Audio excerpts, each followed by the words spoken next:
حضرت انس رضی اللہ تعالی عنہ روایت کرتے ہیں کہ ہم نے ایک دفعہ نبی کریم صلی اللہ علیہ وسلم کو دیکھا کہ آپ مسکرا رہے ہیں، تو حضرت عمر رضی اللہ تعالی عنہ نے پوچھا، یا رسول اللہ صلی اللہ علیہ وسلم، کون سی چیز مسکراہٹ کا سبب ہوئی؟ آپ صلی اللہ علیہ وسلم نے فرمایا، میرے دو امتی اللہ تعالیٰ کے سامنے گھٹنے ٹیک کر کھڑے ہو گئے ہیں، ایک کہتا ہے کہ یا اللہ اس نے مجھ پر ظلم کیا ہے، میں بدلہ چاہتا ہوں۔ اللہ پاک اس ظالم سے فرماتا ہے کہ اپنے ظلم کا بدلہ ادا کرو۔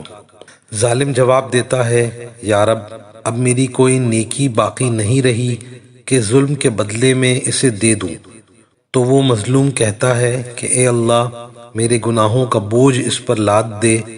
یہ کہتے ہوئے نبی کریم صلی اللہ علیہ وسلم آپ دیدہ ہو گئے اور فرمانے لگے، وہ بڑا ہی سخت دن ہوگا، لوگ اس بات کے حاجت مند ہوں گے کہ اپنے گناہوں کا بوجھ کسی اور کے سر دھر دیں۔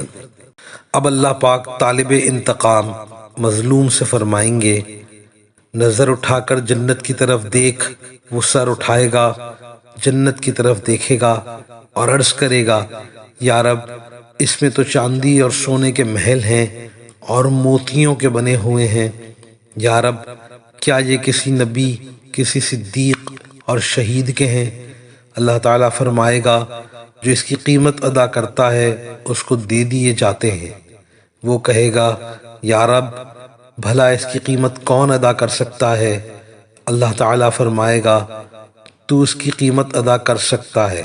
اب وہ عرض کرے گا، یا رب کس طرح؟